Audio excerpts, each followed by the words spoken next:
அன்பானவர்களே, ஆண்டவர் மனது உருகிற தேவன். உங்கள் பேரில் என் பேரில் நல்ல நினைவுகளை உடையவர். உங்களையும் என்னையும் அவர் நேசிக்கிறவராக இருக்கிறார். ஆகவேதான் அவர் சொல்லியிருக்கிறார், வருத்தப்பட்டு பாரம் சுமக்கிற என் மகளே, என்னிடத்தில் வா, நான் உனக்கு இளைப்பாறுதல் கொடுப்பேன். இன்னைக்கு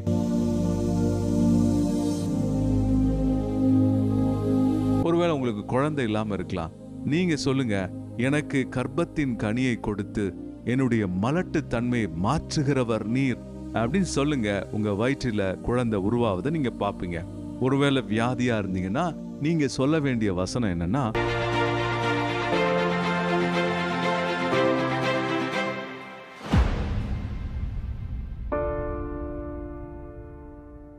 கர்த்தருக்குள் பிரியமானவர்களே, உங்கள் யாவரையும் ஆண்டவராகிய இயேசுவின் நாமத்தில் நான் வாழ்த்துகிறேன்.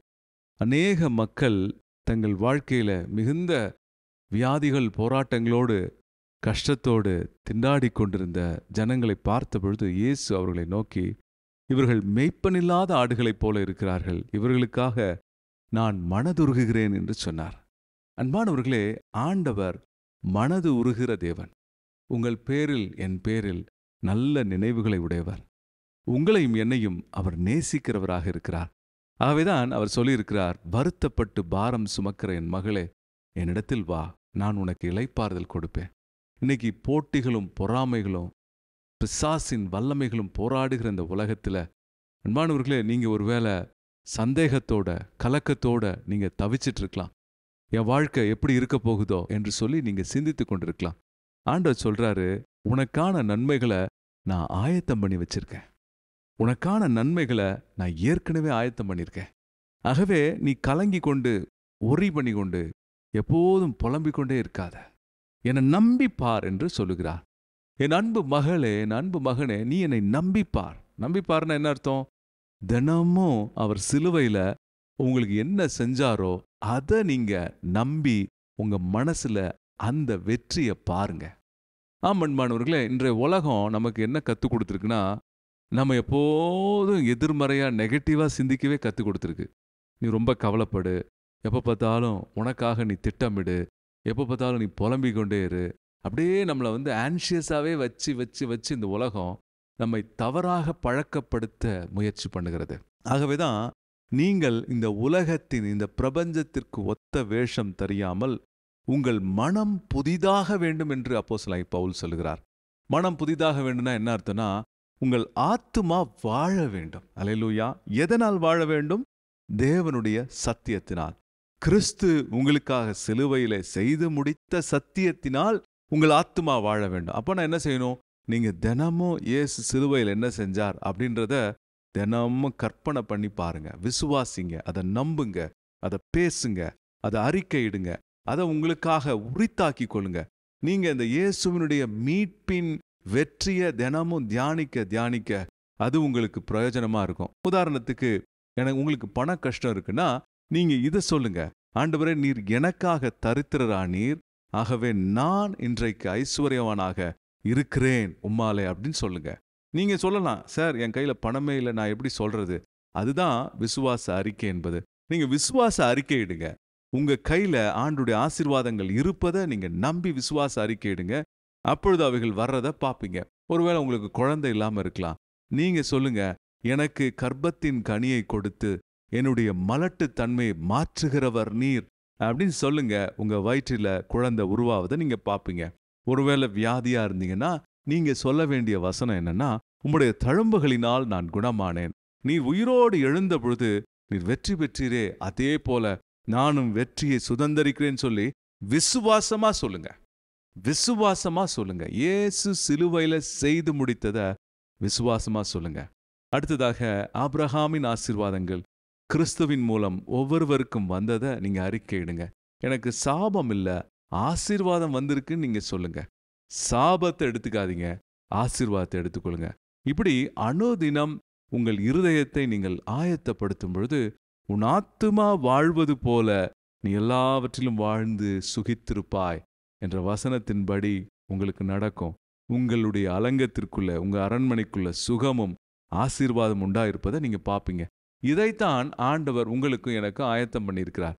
ஆகவே தினமும் கவலைப்படுறது, புலம்புறது, ரொம்ப டென்ஷனாக இருக்கிறது, எப்போது இளைப்பாறுதல் இல்லாமல் இருக்கிறது, அதை விட்டுட்டு இயேசு எனக்கு செஞ்சார்னு சொல்லி கொஞ்ச நேரம் ஜெபம் பண்ணிட்டு அதுக்கப்புறம் உங்கள் நாளை ஆரம்பிங்க. இன்னைக்கு ஜெபம் பண்ணாமல் நாளை ஆரம்பித்தோன்னா அந்த நாள் நமக்கு ரொம்ப ஸ்ட்ரெஸ்ஃபுல் லைஃபாக மாறிடும். நீங்கள் ஸ்ட்ரெஸ் ஃப்ரீயாக இருக்கணும், ரொம்ப ரிலாக்ஸ்டாக இருக்கணும், சமாதானமாக இருக்கணும்னா தேவ சமூகத்தில் உங்கள் ஆத்துமாக்களை தேவனுடைய வசனத்தினாலும் அவருடைய மீட்பின் வெற்றியினாலும் நிரப்பிக்கொள்ளுங்க. இளைப்பாறுதல் உண்டாகும். அதனால தான் அவர் சொல்லியிருக்காரு, வருத்தப்பட்டு பாரம் சுமக்கிறவர்களே நீங்கள் எல்லாரும் என்னிடத்தில் வாருங்கள், உங்களுக்கு நான் இளைப்பாறுதல் தருவேன். அதோடு கூட அவர் சொல்லியிருக்கிறார் என்னன்னா, என் நுகம் மெதுவாயும் என் சுமை இலகுவாயும் இருக்கிறதுன்னு சொல்லியிருக்கார். நீங்கள் அவர் கூட நடந்தீங்கன்னா எந்த வேலையும் கஷ்டமாக இருக்காது. அவர் கூட நடந்தீங்கன்னா எந்த டாஸ்க்கும் பிரச்சனையாக இருக்காது. தினமும் அவர் கூட நடக்கிறத பழக்கப்படுத்தி கொள்ளுங்க. முடிஞ்சா நான் சொல்கிற இந்த ஐடியாவை யூஸ் பண்ணி பாருங்க. காலையில் ஒரு 10 நிமிஷம், லஞ்ச் டைமில் ஒரு 10 நிமிஷம், ராத்திரி ஒரு 10 நிமிஷம், குறைஞ்சது 30 நிமிஷமாவது ஜெபம் பண்ணி பாருங்க. நீங்கள் ரொம்ப ஸ்மார்ட்டாக வருவீங்க. எதிர்காலத்தை குறித்து கவலைப்படாதீங்க. ஏன்னா நீங்கள் எங்கே இருக்கணும், என்ன செய்யணும் எல்லாத்தையும் அவர் தீர்மானித்து வச்சிருக்கார். நீங்கள் இந்த மீட்பின் நன்மைகளை நினைத்து ஜெபிக்க ஜெபிக்க நீங்கள் என்ன செய்ய வேண்டும் என்று ஆவியானவர் வெளிப்படுத்துவார். உங்கள் வாழ்க்கை சுலபமாக இருக்கும். கர்த்தருக்குள் மகிழ்ந்து நீங்கள் கலிகூறுங்க. ஏன்னா நீங்கள் வேண்டிக் கொள்வதை அப்பொழுது அவர் உங்களுக்கு அருள் செய்வார். நாம் ஜெபம் செய்வோம். ஆண்டவரே, நாங்கள் மீட்பின் சத்தியத்தை புரிந்து கொண்டு நீர் கொடுத்த வெற்றியையும் நீர் கொடுத்த விடுதலையும் அறிந்து கொண்டு அதில் நடக்க எங்களுக்கு உதவி செய்திடும். எங்களை உம்முடைய ஆவியினால் நிரப்பி அருளும். பரிசுத்த ஆவியானவரே, ஒவ்வொருவரையும் நிரப்பும். யாரும் கலங்க வேண்டாம். சிலுவையிலே நீர் பெற்றுக் கொடுத்த வெற்றியை உம்முடைய பிள்ளைகளாக நாங்கள் சுதந்தரிக்க செய்யும். இந்த செய்தி அநேகருக்கு பிரயோஜனமாய் மாறட்டும். உலகம் எங்கும் அநேகருக்கு செல்ல உதவி செய்யும். அநேகரை ஆசீர்வதி. நீர் பெற்றுக் கொடுத்த வெற்றியை கொண்டாட உதவி செய்யும்.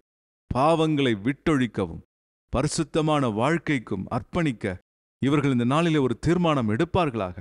அன்பானவர்களை, இயேசு சிலுவையில் செய்ததை நினைச்சு பாவ வாழ்க்கையை விட்டுவிட தீர்மானிங்க. பரிசுத்தமாய் வாழ ஒப்பு கொடுங்க. கர்த்தர் பெரிய காரியங்களை செய்ய போகிறார். கர்த்தர் உங்களை கொண்டு பெரிய காரியங்களை செய்ய போகிறார். கர்த்தர் உன் வாழ்க்கையை ஆசீர்வதிக்க போகிறார். கர்த்தர் உன்னை மீட்டெடுத்ததின் நோக்கமே நீ நன்றாக இருந்து பிறரை ஆசீர்வதிக்க வேண்டும். மகளே, நீ ஆசீர்வாதமாக இருக்க போகிறாய். உன்னுடைய ஹல்லேலூயா அழுக்கு வஸ்திரங்களை தூர எறிந்து விட்டு வா. பர்திமேயு என்ற அந்த குருடன் தன்னுடைய அழுக்கான வஸ்திரத்தை எறிந்துவிட்டு இயேசுவை நோக்கி வந்ததைப் போல இயேசுவை நோக்கி ஓடிவாங்க. அவருடைய மீட்பின் வல்லமையையும் வெற்றியையும் பெற்றுக்கொள்ளுங்க. நீங்கள் ஜெயிக்க போறீங்க. நீங்க ஆண்டவருடைய நன்மையினால முன்னேற போறீங்க. கர்த்தர் அப்படி செய்கிறபடினால் அவருக்கு ஸ்தோத்திரம் பண்ணுங்க. ஆண்டவரே, நீர் அப்படி செய்கிறபடியால் உமக்கு நன்றி செலுத்துகிறோம். தொடர்ந்து ஆசீர்வதியும். இயேசுவின் மூலம் பிதாவே, ஆமென். அன்பானவர்களே, இந்த செய்தி உங்களுக்கு பிரயோஜனமாக இருந்திருக்கும் என்று நம்புகிறேன். கர்த்தர் செய்து முடித்தபடினால் நீங்க கலங்காம இருங்க. அவர் செய்து முடிச்சதை தியானம் பண்ணி அறிக்கையிடுங்க. நீங்க பாவ வாழ்க்கையை விட்டொழிக்கும் பொழுது கர்த்தருடைய நன்மை உங்களை தொடரும். இந்த செய்தி உங்களுக்கு பிரயோஜனமாக இருந்தபடினால் உங்கள் நண்பர்கள், குடும்பத்தினர் யார் யாருக்கெல்லாம் தேவைப்படுமோ ஷேர் பண்ணுங்க. உங்களுடைய சோஷியல் மீடியா பேஜஸ்லையும் ஷேர் பண்ணுங்க. நாம் எழுந்து ஆண்டவருடைய ராஜ்யத்தை கட்டணும்.